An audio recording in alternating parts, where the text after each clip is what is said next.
Sports Center. I hear about Tom Brady. Tom Brady being the GOAT. He has no GOAT. Do you know what a goat looks like? It has 4 legs and fucks its sister. It's not a goat. You touch that boy, he gets more scared than Larry did when I told him to get his ass away from there.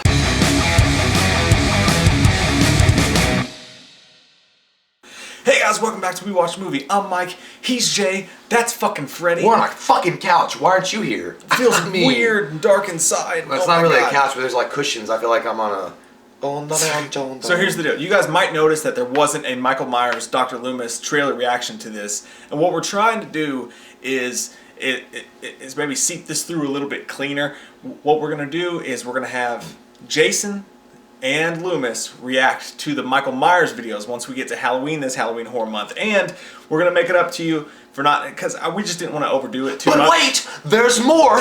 We're actually going to have something special planned for a Nightmare Part 2. Yeah. For you sexy fuckers out there that keep on tuning in and loving that Loomis, Myers, Jason bullshit that you fucking love. It's not bullshit, it's great. So what we might do is later on down the road we might do something for the trailer reactions for these, but for right now we do have something cool planned for you guys for Nightmare 2, and then the trailer reactions will continue. The beatings will continue until morale improves. We will have something for you guys for Freddy 2, and then again, like I said, Jason and Loomis will be reacting to the Halloween trailers when that comes up, so look forward to that. So Nightmare on fucking Elm Street. We're not dead! Classic shoots at the Cinematography Center of Waukegan, Illinois. That's a fucking terrible place. Nightmare on Elm Street Part 1, 1984, Wes Craven's masterpiece. I don't know if it's his actual masterpiece, but to me it was. He did a lot, Jay. I love this fucking movie, though. To me, Nightmare on Elm Street, I love Michael Myers. Halloween is great. He's like the hero of heroes. But it's Nightmare on Elm Street for me, then Michael, then Jason. But nonetheless, this movie basically tells you one thing. One night on Elm Street, and you really are fucked.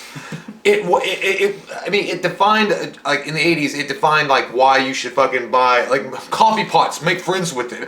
Because how crazy is it? How crazy is it that you fall asleep and... That'd be the best fucking marketing ploy for a coffee or a coffee pot. They should have went with that shit, man. Like, imagine that, like, you bought this coffee pot, or Freddy's gonna get your ass. Freddy can't get you if you don't sleep. Well, it could be Freddy Krueger just for the taste of it. Ah!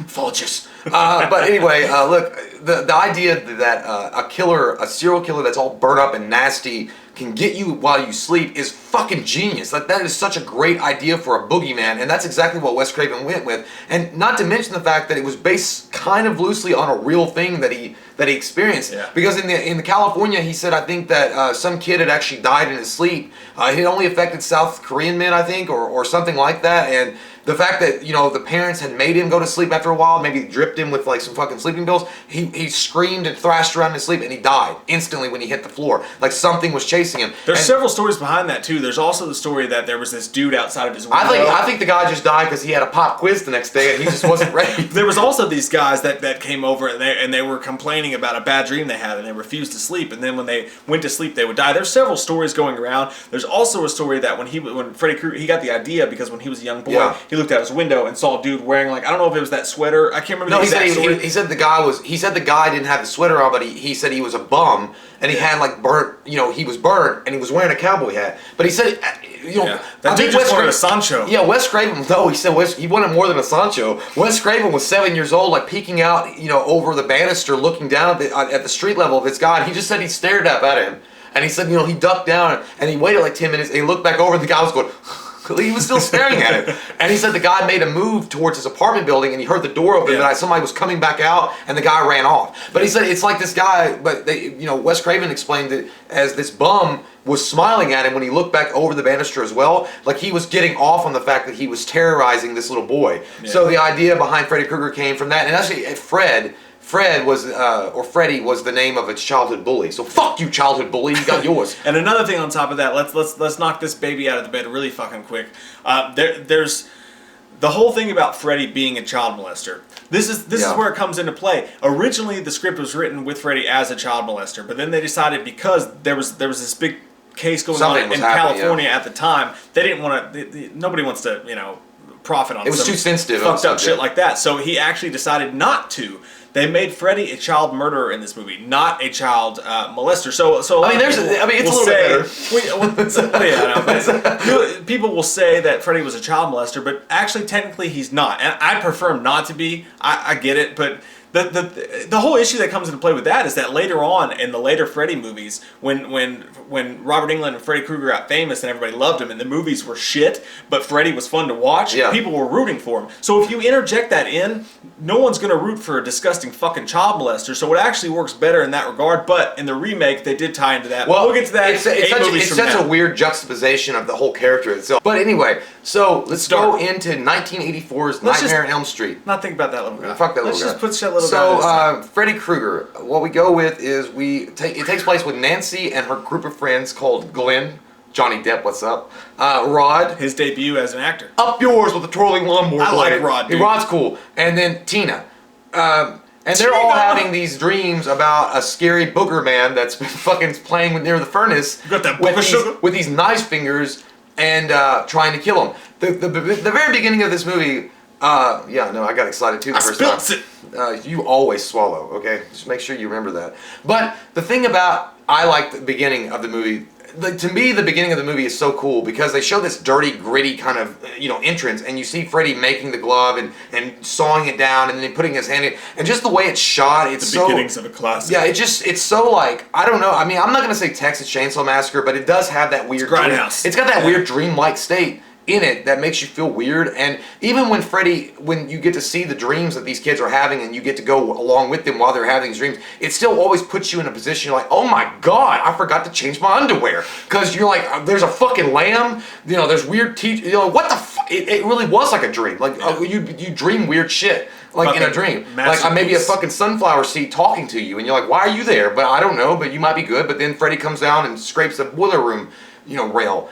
But it was all, it's done so well. Like the story itself is actually done so well. I mean, we're making jokes and stuff, but it's such a solid fucking entry. Dude, this fucking movie is, to me, and this is gonna sound crazy because it's just a vaunted, famous fucking movie, but to me, Nightmare on Elm Street is one of the most underrated movies in history when it comes to actually being scary. It was scary. Like when people talk about the scariest movies of all time, they talk about the Exorcist, stuff like that, and everybody knows that Nightmare on Elm Street is famous. It's one of the biggest slashers. It's one of the top 3 for sure. Yeah. But people, I think, forget how scary this initial movie was, because it did the best thing that a scary movie could possibly do. When it hits you with one thing, it doesn't do that, and I like the Conjuring movies, but it doesn't do what movies do today, which is, we wake up the next morning and everything is fine, and then that night, bad shit will start happening again. It's not predictable. In this movie, the dream states, what was going on with that, and when shit really hits the fan in Nightmare on Elm Street, it continues to fucking escalate. There's scene after death scene after fucking crazy, stairs melting,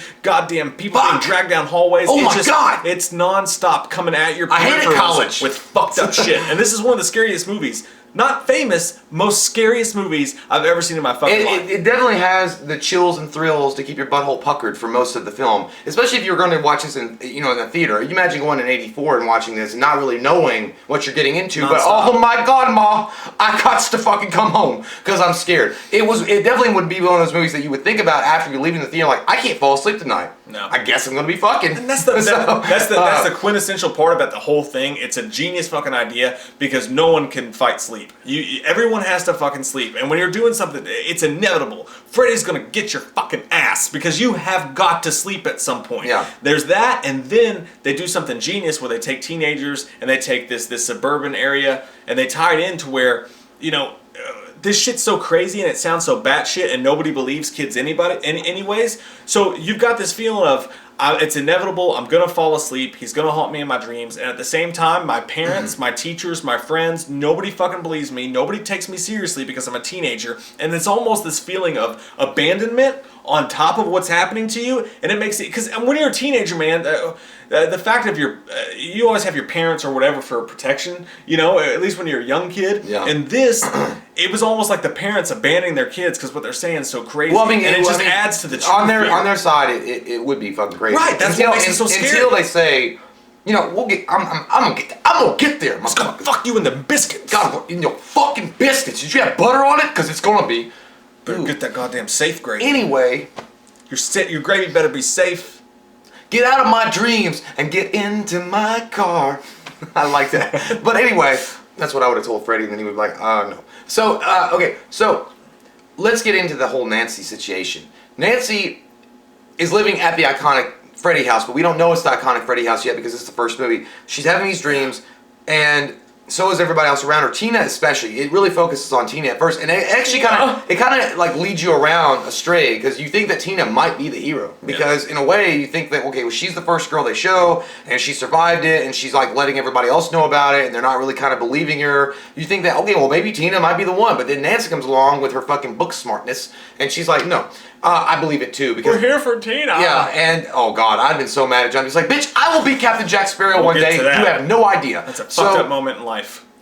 But what's happening is yes, after Tina has these fucked up weird dreams about Freddy, and by the way, what they show with Freddy is Freddy he very seldomly speaks, and they just show him in shadow effects, but you see he's burnt, you see the nastiness of the makeup, and that was really effective. I thought that was a really smart idea that he does talk. I mean, he is one of the few iconics that talk, and he's gonna, his whole, the way he talks really is what sets him apart. Yeah. But they don't. But Wes Craven originally did not want him to speak. But it was cool. But it was cool that he does talk because he's got this guttural sound and he's scary. He's not really even funny really in this yet.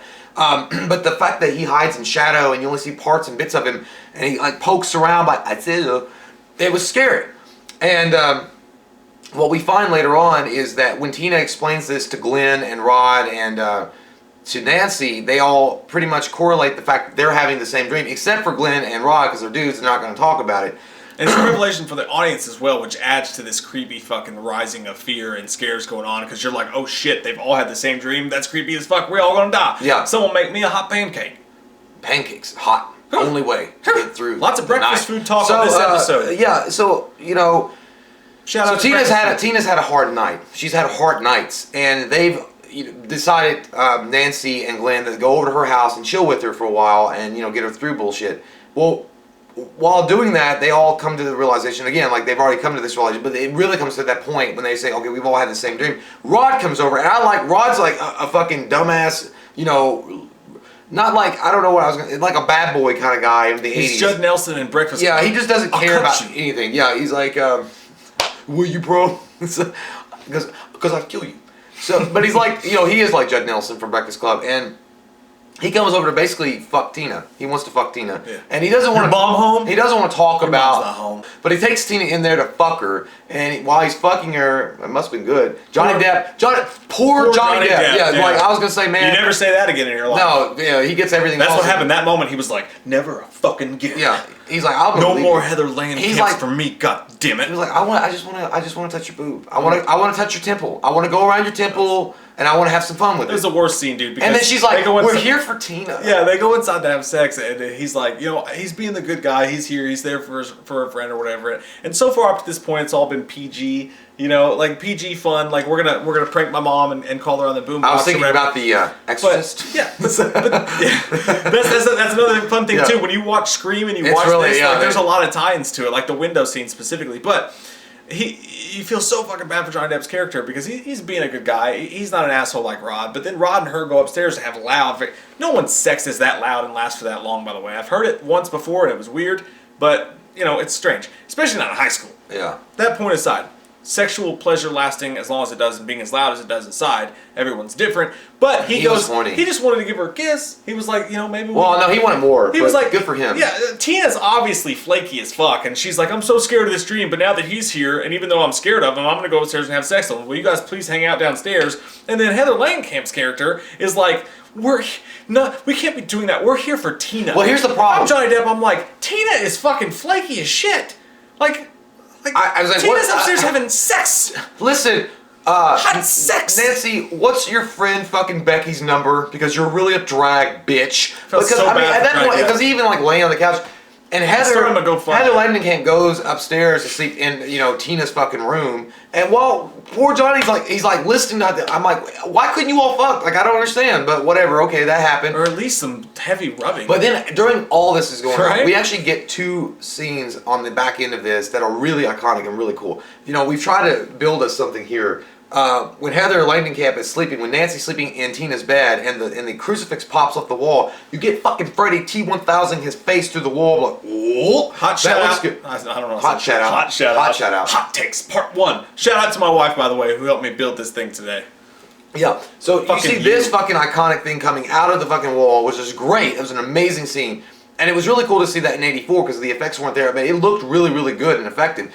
And then after that, you get a death scene with Tina, which is a fucking phenomenal death scene. Tina, after fucking, she's tired, obviously. I mean, Rod did his job. He rodded it to her. She's sleeping. Guys can have bad dreams too. God, yeah. Go to sleep. And then she starts dreaming, hearing somebody throwing rocks at her window. She goes outside to investigate, as you do, I guess, by yourself, in like fucking skimpy-ass clothes. So I want to say, Rod, you could have cuddled at least. Jesus Christ, man. He didn't like the touch. You know he smelled like jupe. He probably smelled like ass. I mean, to be honest with you, like leather and jupe. No, Rod probably smelled like body odor and ass. Well, it's 84, so he probably smelled like corn pops, cigarette smoke, oil, and jupe. No, he smelled like crustaceans without representations. I'm just telling you right now. He was wearing tidy whities. Yeah, that was straight up fucking skarks. But anyway, which means never mind. So she goes. What do outside. you guys think Rod smelled like? Comment down below. So she goes outside to investigate the rock throwing at the window again in skimpy ass clothes. I mean, and I gotta say, she looked pretty damn good. I mean, and she's hearing this shit. And she goes out in the alleyway. Which, by the way, all of a sudden, like, they go from a suburban neighborhood into an alleyway. Did they step into Manhattan? Because it looked like a fucking Manhattan alleyway. It just, there's trash cans and it's all smoky and it's dirty looking. And then you see fucking Freddy laughing and he does this arm extension thing and starts scraping the wall. Now, obviously the effects, you could tell that they were limited because they, you could look, the way his arms stretched, it looked like shit, but it was scary. Like, I don't know what it was. It felt like it was not herky-jerky enough, but it was almost there to be fucked up. That's what it was, dude. It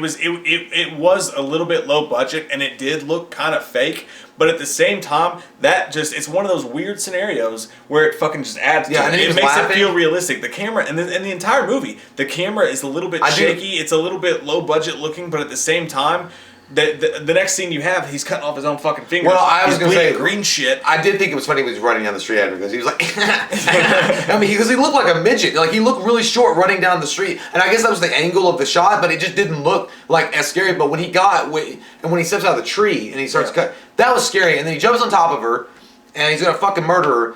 When Rod finally wakes up and she's screaming for Rod, he drags her up the fucking wall screaming for Rod. Yeah, she wants that Rod. Lay it to me. My name's Todd the Rod. It kills her off. That was such a cool fucking effect. It was so amazing. Wow, what's happening? Before you even get to that though, I do want to throw a quick notice to the fact that what makes that street chase sequence so damning and fucking scary is because the low budgetness, all the shit, yeah, sure. But the fact of the matter is it felt like a dream. You ever had one of those fucked up dreams where just random shit happens? Maybe more than any other of the Freddy movies.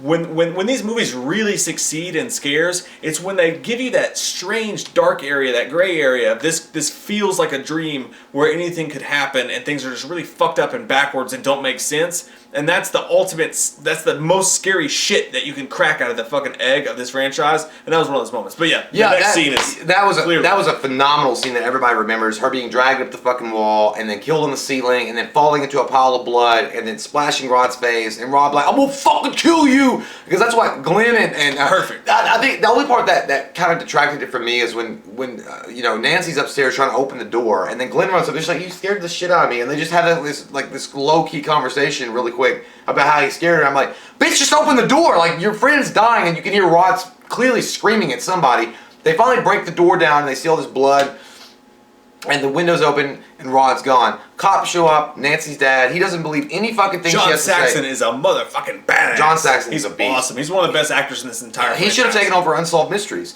But he shows up, doesn't believe really what Nancy's saying, because Nancy's fucking distraught, but she saying that Rod's missing. They blame it on Rod immediately. They say this motherfucker is a jealous boyfriend. He's definitely killed her the way that she was sliced. But by the way, I want to mention really quick, I would go back really fast in that death scene. When he splits her fucking guts open, damn, dude, that looked fucking good, because right before he drags her up the wall, you see her fucking tits and everything, and it's like, I mean, he wasn't playing. Freddy was slicing them tits. Yeah, I would have been, if I had been Rod, though, I think you'd be like, I should have fucking drank so much. Like, how the fuck is she? That's what I'm saying. If you're in that situation, okay, wait, I know what I was gonna say. I got What's it? Jibble jabba. Jibba jabba jabba jabba. I can I'm from about Honda stock. I'm from far south. Jibba jabba. Everybody know that. Jibba jabba. No. Cause you're watching this shit happen, right? And you're like, this bitch possessed. Like, that's the first thing you'd think. I mean, that's what will pop into my brain. And when she's like, rah! I've seen Paranormal Activity. I know how that shit ends, okay? Screaming for Mika and then your shit gets slashed up. I'd be like, bye. Like, I'd fucking open the door and run the fuck out. I probably would do what Rod did. I mean, because Rod sits there, I guess he's in shock, he's like, Tina! And he's doing, I was like, no, I'd be like, bye. Because why would you be crawling on the fucking ceiling? What are you doing? Get down from that back! But it would freak me out. I would think that she was possessed. I wouldn't even think that somebody was killing her. I think that bitch crawled up the wall like Spider-Man and she's possessed. Question 2 of the day, what would you be thinking in that scenario? Like, really, what do you do? Like, Rod did, like, the only thing you could do. Which is he be ran like, out the window. Whoever did this, I can't see you. I'm gonna fucking kill... Shit, I'm gonna run. Yeah. Like, that's exactly what I would do. And he didn't even put his shoes on. So, after all this went down, like I said, Nancy's dad shows up and all this stuff's going down. They blame Rod immediately. The next day, we find out that, you know, Nancy's mom's a little bit fucktard weird. Fucking mom. She's a drunk. She's such a shit mom. And she drinks that vodka all day long. I think it was Snops. She was just like, no, honey, it's gonna be fine. Let me just make this. Yeah. So we found out that she didn't really believe her. She doesn't want her to go to school, which I mean, good for Nancy. I look like an extra from Rocky Horror. She wants to go to what? It's gonna be fine. She wants to go to school anyway, so she goes to school. Then Rod shows up while she's walking to school and takes her into the bushes like Michael Myers. I thought that was a throwback. I thought that was kind of a nod to Michael Myers because you see the bushes and he just kind of steps out and he grabs her. I thought that was cool. Maybe it might not have been. I don't know, but it felt like one. And he's like, I didn't kill Tina and all this stuff. And she's like, well, what happened? But then he turns into into Demon from Jason 5 or whatever it was. He's like, bitch, you gonna get it. Because he was like, well, she don't fucking believe me? Don't fucking say you don't believe me. And he starts moving towards her. And then obviously her dad's like, hold it right there, young man. I could have played James Bond if it weren't for those goddamn kids. So they arrest his ass and he goes to jail for murder 1. Or at least on possibility.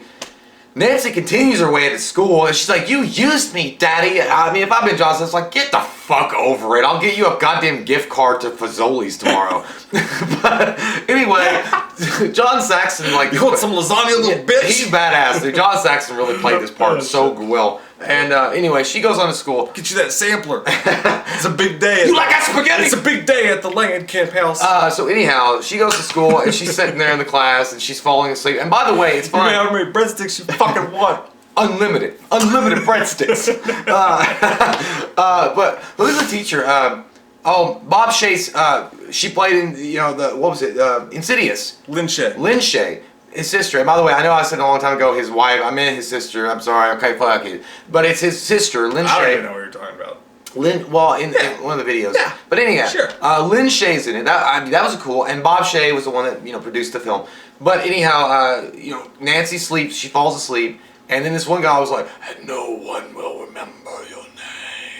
And it's funny, the guy that's reading David S. Pumpkins. The guy that's like the guy that's reading the poem or whatever. It's funny because I think that they mentioned Wes Craven or somebody did that. The guy did that on his own. Like that was his thing. Like they told him to be scary, and they said that he just made that voice. I want to hang out with that guy. Well, no, he's like he just made that voice up to be as scary as possible. I was like, I know, but I don't think he was pretending. I think he actually reads poems like that. Like he was like, I want you in the worst way. Like it was weird. And then she looks over. Now this is where it gets weird for me, and I'm like, okay, I know, like Mike and I are good friends, but if I'd seen this shit, I'm like, fuck you. Like Tina is in the doorway in a body bag, being like, Nancy, and then she's like, she's obviously fucking dead. Nancy gets up to go chase her. Fuck that. If I saw Mike in a body bag like Jay, I'm like, I mean, you're dead, bro. I know. You're dead. I'm not chasing it. Quick story. One time I was in the hospital and they thought I had appendicitis, but true story, I actually just had constipation. But they were at a room, so they put me in the ICU. I was like 16. And from the outside of the door, I can hear you and your brother walking up. I can hear you guys walking up to the front desk and be like, is Mike here? And they were like, he's in ICU. And you go, is he dead? I'm like, you fucking assholes. Well, you gotta be real about it. But anyhow, Tina is in the doorway, and that was a cool effect. That was a really scary effect that they did with her in the body bag, and you see her face, and it's all like bloody and stuff.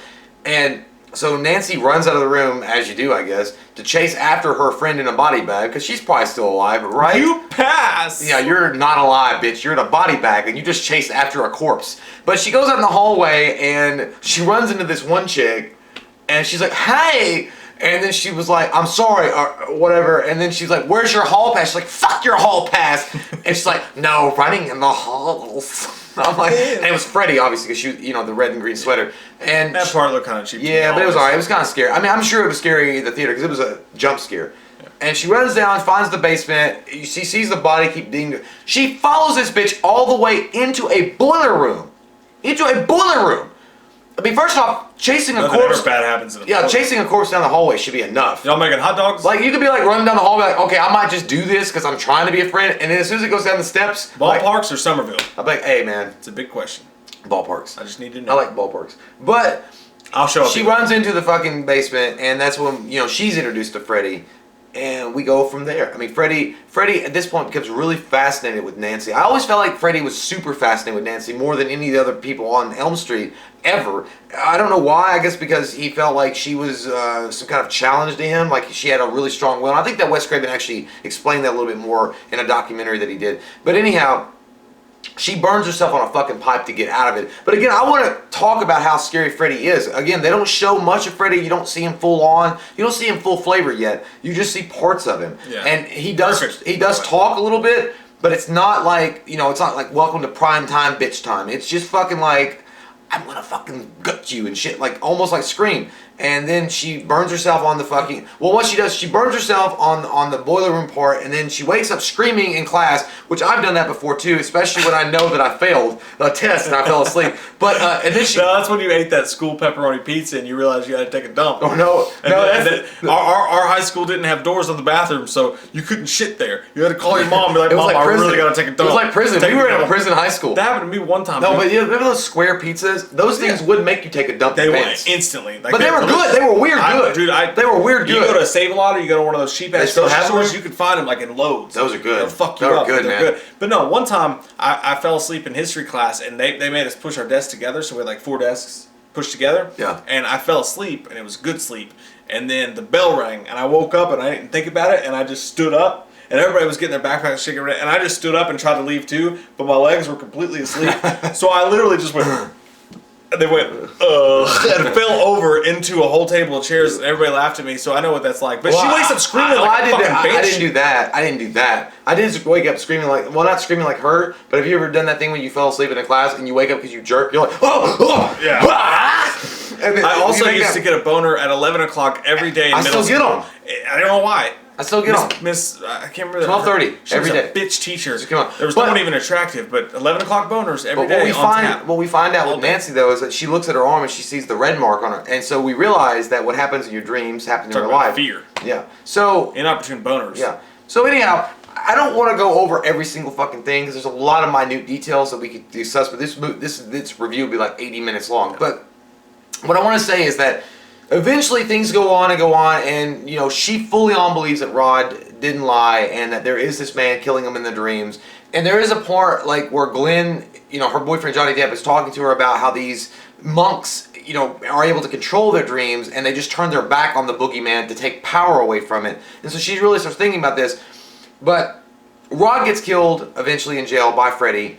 That was a cool ass death scene, and there's actually a really sad thing about that if you watch the documentary about Rod. I think he was on drugs when they were making the movie, and there's this really... You guys gotta watch Never Sleep Again or whatever. Fucking amazing. It's a fucking... We reviewed that years ago. Yeah, it was a great documentary. It really goes into depth all over the place with all these nightmare films.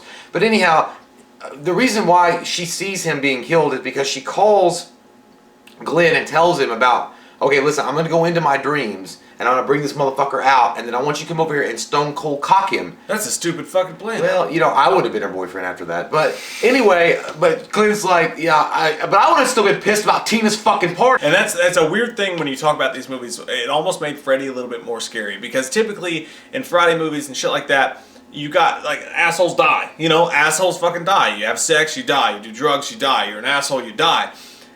Dude, Johnny Depp's character was a nice fucking dude. He was a nice dude. He was trying to help, and he got it fucking hard. I like the way he died. He got that fucking Niagara Falls death. And I like him too because he's like, no, it's cool. He's like, I'll stay up with you. It's fine. He's like, but I am gonna put my TV in my bed. I'm gonna have my badass headphones. I'm gonna watch X-Files. I'm gonna watch Fresh Prince. X-Files wasn't on there. I know, but for me, I'm thinking about me. When my parents, parents finally gave me full reign, they're like, stay up as late as you want to. I'm like, I got 4 channels. I got Fox 56. I got that tiny tube TV with the VCR in it. I'm going to put that shit in my bed. I'm going to watch X-Files. I'm going to watch Judge Judy. I'm going to watch Jerry Springer. I'm going to watch fucking Fresh Prince of Bel-Air. I'm going to watch all that shit, and we're going to have a good time. Well, so you had a shitty one. It's just what it made me think of. Mine was Rescue 911 and Unsolved Mysteries. Those two Obviously, double taps. Double tap greatness. Yeah, those scared me a little bit. But anyway, not Rescue 911. It made me think of Unsolved Mysteries, so because it was coming on also after. Scared me. But anyhow, so what happened? Okay, but the first time that Glenn actually tries to stay awake for Nancy, I mean, and she gets fucking pissed at him, which made me even hate Nancy more in this movie because he fell asleep. He had a long day too. I mean, you're not the only one with problems. Yeah. People are dying, Judy. Yeah, but so she goes in, and oh, by the way, they take her to a hospital to kind of monitor her dreams and see what's going on. She takes his Very hat. Exorcist-like scene. Yeah, she takes his hat off his head and shows it to her mom, and her mom's like, "What?" and then it's like, and then when she's like, it even has his name written in her mom, Fred Krueger, which eventually it leads her mom to get drunk enough to tell her after she pimp slapped her earlier in the day what had happened was that this what this piece of shit did was kill kids, and we tracked him down to his old school, to his old place, the boiler room, and we fucking burned his ass alive. And I took his gloves. I even took his gloves, so you're safe now, honey. Big plot hole with her mom. Maybe not even plot hole, just a stupid fucking character that I hate. I hate her mom in this movie. You mean to tell me that you've been looking at your daughter, whose friends have been fucking dying, impossible goddamn deaths, all over the fucking place, right? And you've been being like, it's fine, we'll just drink some peach fucking schnapps and you can go fuck yourself. Why do you keep on being up on the schnapps? Because how do you know it's schnapps? I think they were schnapps. If you look at the bottle, it doesn't look like vodka, it looks like schnapps. Maybe I'm an alcoholic, I don't... Well, what I'm telling you is the flavoring of the... It looks like schnapps to me. Maybe it was. But what I'm going to say is, her mom fucking sucks because you knew this all along. All this shit she's been going through, all of a sudden you're like, you would think that she'd be like, oh yeah, oh my god, you're dreaming about Freddy. You would think that she would at least stop to be like, there's something to this. This is fucking weird. We should move. We should tell someone. We should do fucking anything. She goes, you know what she does? She goes, oh, you're just dreaming about that guy that me and my friends killed when we were younger. It's fine. He's a real guy. Play Gin Rummy with me. You're having dreams about a real murderous killer, and people are dying, weird murderous deaths all around you. So now I know that you're safe. So just go to sleep, honey. Well, here's the thing. What the fuck? I know what scene you're talking about specifically, where they really get into this, and it's weird. It's not just her. John Saxon does the same fucking stupid thing because it's after Rod's funeral, and she mentions Fred Krueger's name. And she was like that he had the hand gloves and all that stuff, and they look at each other like they know who it is, and they both ignore it. But he at least believes her a little bit. No, he doesn't. He helps a little bit. There's something in him going, that doesn't make any sense, but no, he was like, I'm gonna be watching. He was like, get her some help. Like he was just his ex-wife's probably banging everybody in the neighborhood at this time. You just don't like this woman. I don't like her. But anyhow, when she finally wants to have the final countdown confrontation in Europe, what's up with fucking Freddy Krueger, she tells Glenn with her Dixie cup, don't fall fucking asleep. And he's like, okay, fine. He's like, why? He's like, be on your porch at midnight and wake me the fuck up. He's like, okay, fine. I'm so sick of you, you fucking prudish bitch. But fine, I'm gonna do this one more time, and if I don't get some ass, we're done. That's what he's thinking. I know it is. So, unfortunately for Johnny Depp, but fortunately for us, because we get to see some badass shit, he falls asleep. I know. He falls asleep on his bed. And Freddy sucks his shit down like a butthole puckering up on the fucking midnight. I felt bad for him. But it was cool. I was thinking about like this. I was thinking, because we see it was such a cool death scene. Yeah. He gets sucked in to the bed, and then we have this fucking, like I said, Yosemite fucking explosion of blood that hits the roof. And I was just thinking, to me, when I was watching, I was like, those records must have been fire. Like, and he was like, those records were all fire. But no, it was funny because I mean, and you know, if you guys do watch that documentary, you'll see how complicated that shot was. Yeah. I mean, you could imagine they had to glue things. I think a guy got electrocuted. I think a guy actually did get electrocuted making that scene happen. But dude, it's worth it. It is one of the most iconic scenes of that movie. I felt so fucking bad for his parents, like coming in and seeing that. They didn't seem like they were shitty parents. Like they came upstairs and they're like, "Oh my god, are you okay?" Yeah. And all of a sudden, all that shit's happening, and she opens the door and sees this. I felt so fucking bad for them. Like, oh my god, what that must be like. So what Nancy has to do then is Home Alone. Yeah, Nancy sets up all these fucking traps, like, you know, Macaulay Culkin's sister, and like has everything going down. And she, you know, to her credit, she's readying herself. She knows what the fuck's gonna go on because she's gonna bring this motherfucker into our world. And she tells her dad, though, screaming through the fucking bars like a prisoner, like a conjugal visit. Like, please bring him.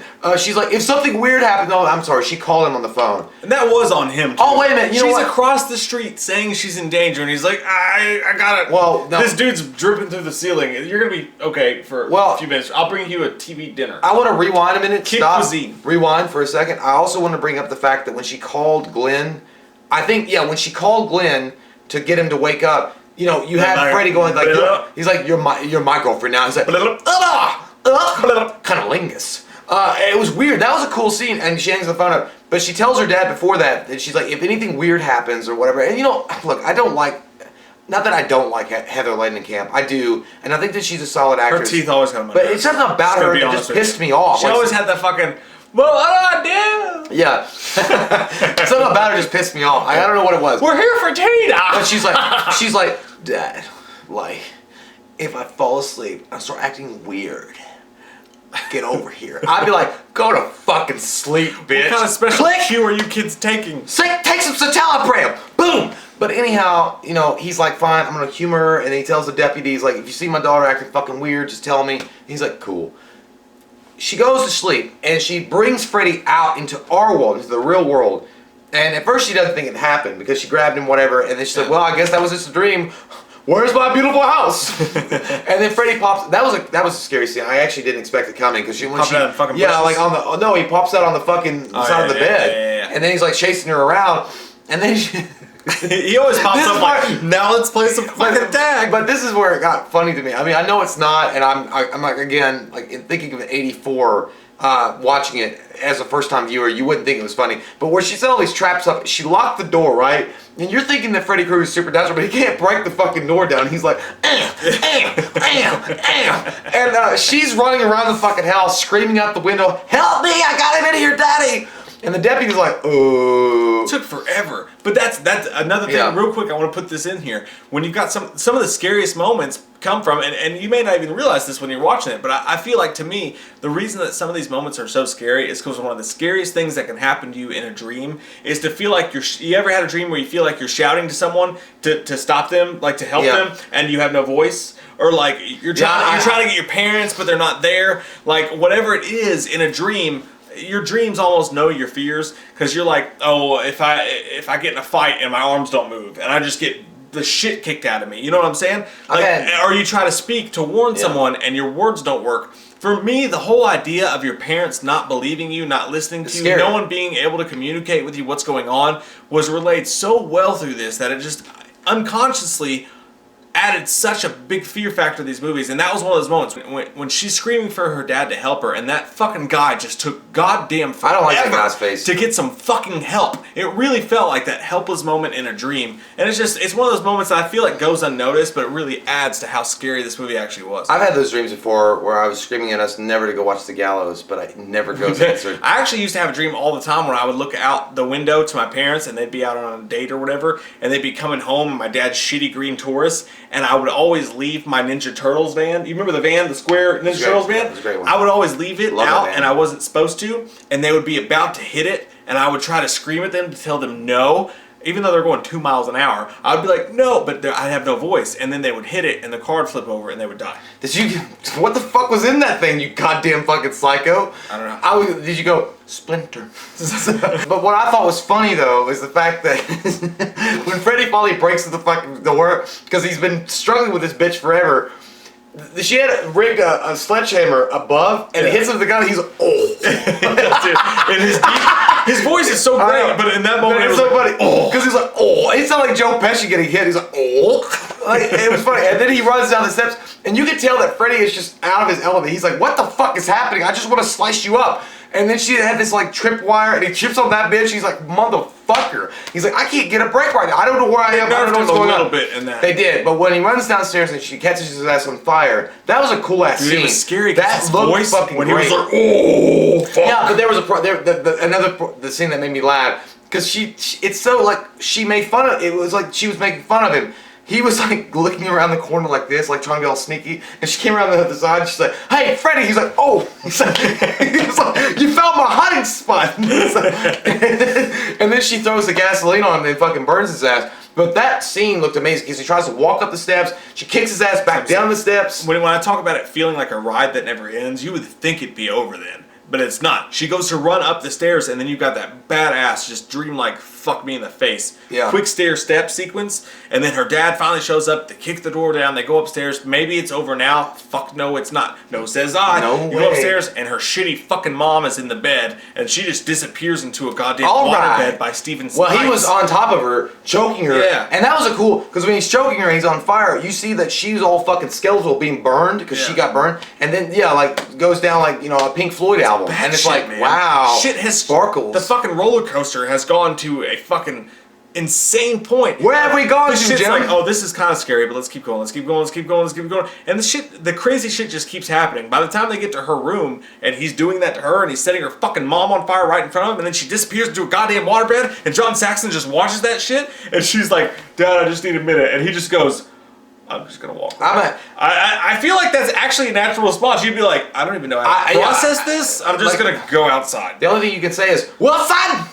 Wilson! Because you're like lost at sea at this point. But yeah, so Freddy finally, there's a cool, when he comes out of the bed though, and he's like trying to rip himself out, and then she turns her back on him, which I didn't like that scene. I know why Wes Craven did it, because Wes Craven didn't want to make sequels. It's like a nerfing of Freddy again. Well, Wes Craven didn't want to make sequels. He wanted to make a cool ass fucking movie that was a one-shot, one standalone movie that everybody would remember, and definitely would have been like this. She turns his back on him and says, I take all the power I ever gave from you, I want my friends back, and all this stuff. And we find out after he disappears in sparkle motion, he goes, oh. I seriously commend your commitment to sparkle motion. Bedazzled, boom, bitch. Spirit fingers. And he goes away, and then boom, she opens the door and she walks out into sunlight. Her friends are still alive. They pick her up in the convertible. And you're like, okay, well, I guess it's over. That's a cheap ending to me. And that was what Wes Craven, I think, was maybe going to go for. Possibly. Or maybe not even opening it up onto a sunny day. Maybe just having her turn it back, then opening the door, and then maybe credits. Which would have been a cool ending. But this is, again, go back to the documentary if you guys get a chance to check it out. You'll see that Bob Shea had a lot of influence on this. They said they wanted to make sequels to this because of how good it looked in dailies. It looked like an amazing movie. So she opens it up, they get in the convertible, the top comes down, it's in the color of Sweaty's fucking, Freddy's sweater, yeah. And you're like, okay, well, here we go. And they can't lock, they can't lock the doors. They drive off. Yeah, they drive off. Perfect. And then the most fucking amazing special effects ever was his Freddy arm reaching through the front door and pulling that, that mannequin sex doll in through the window. That's the thing, man. That scene right there fucking haunts me because it's like all they had to do was have her mom sending her off. She gets in the car, the top comes down, and then maybe Johnny Depp's character turns around and it's Freddy's face, and he's like, "You're mine forever, bitch," or whatever he says, something to that effect, and then the car drives off. To me, that would have been way scarier. But you add this terrible effect where he reaches through, he pulls her through like she's a goddamn pool raft. Well, you can see it. You can see it's clearly a blow-up doll. It's you terrible. can clearly see. You fucking had it with that one scene. You had it. All you had to do was have Freddy being the driver of the car, and he drives off, and she's screaming for her mom, and her mom's screaming for her. No, that's scary shit. No, actually make it like what they did, was she's still smiling, and waving. Oh yeah, even better. But even if you're gonna have, even if you wanted that scene with her mom, just have his arm come out of the fucking window and grab her, and then her scream. You don't have to pull her in. I think it's the Friday the 13th effect, man. They wanted a jump scare. Well, it is what it is. That scene sucked. But overall, the fucking film is phenomenal. It's amazing. I love it so much. I can't believe it's my precious. I'm going to give it a 9.0. I love that fucking movie. Yeah, I love that movie. I give it a 10, man. Yeah, I'm shocked. This is your favorite franchise. I know, but it's not going to go with 10 because, again, what ruined it for me was the ending. The ending effect really fucking took it back. And there are certain elements and scenes in it that just take it from what it can be and what it should be. Look, Wes Craven made a phenomenal story with a phenomenal character that holds up the set. He became like the MTV generation's iconic horror villain. He really did. I mean, Freddy Krueger is synonymous with MTV in a way. Yeah. But there are things that just take you out of it because you can see what his vision is. And if you see what his vision is, my problem is, beforehand I probably would have given it a 10, but watching the documentary and just remembering, Wes Craven's interviews, and it sucks that he's dead, but what he talked about and what he wanted and why he wanted it in a certain way, And what Bob Shea, you know, he got involved, and you know, thank God for Bob Shea because we wouldn't have as many nightmares that we got to chew on right now. But Bob Shea got involved and took away his creative vision on certain things. I think that movie would have been a fucking 10 and been Exorcist type scary if not for certain things. It's a movie for me that like I can see 1, 2, maybe 3 points where it could have been actually better, but I still give it a 10 just based on its weight. And based on, I feel like, as far as it being actually scary, like when you talk about the top 10 scariest movies of all time, and the weight that it had, I feel like it's underrated as an actual, not a horror movie, not a classic movie, not a famous movie, but as something that's actually fucking frightening. I think it's underrated. So for me, it's still a 10, but I do see and agree with the same problems you have with it. Well, there's only one movie that I would, like, of the 3 iconics that we're reviewing. To me, it overcomes Well, there's only 3 there's only one that I would give a 10 to, and we'll get to that reason why later on, and it wouldn't be in this franchise, but I mean, there is only one movie that gets a 10. But there's a reason why, because it literally the director had full control over it. Yeah. But this one, again, Wes Craven is a phenomenal director. He wrote an amazing story, and I think that if he was able to fully flesh out his ending and what he wanted, it would have been a goddamn classic for classics. It still is. I mean, don't get me wrong. I love this fucking franchise. It's my favorite franchise of all time. But I gotta be fair and I gotta be honest about it. It could have been more if certain studio heads hadn't been involved. I'm with you, motherfucker. Yeah. So, guys, we've got several questions along the way. Comment down below on those. We love you guys. Seriously, the reactions we've gotten to the podcast So sexy. has been insane. Can't believe that. I'm reinvigorated. I feel fucking great about life because all the nice things you guys said. We love your fucking faces so goddamn much. I can't take it. I feel fucking awesome because of you guys right now. Comment down below what's your all's rating for this movie and all the other questions we asked below. We'll be back with all the goddamn Freddys and all the Michael Myers. We love your fucking faces. And if you're new to this channel, click that subscribe button to get some goddamn wham opinion. Let me tell you something, motherfuckers. If you don't subscribe, we will haunt your goddamn dreams. We watched a movie. Yeah. We watched a movie. We watched it. We watched a movie. Yeah. You know what? We did a review. We watched a movie. We watched a movie.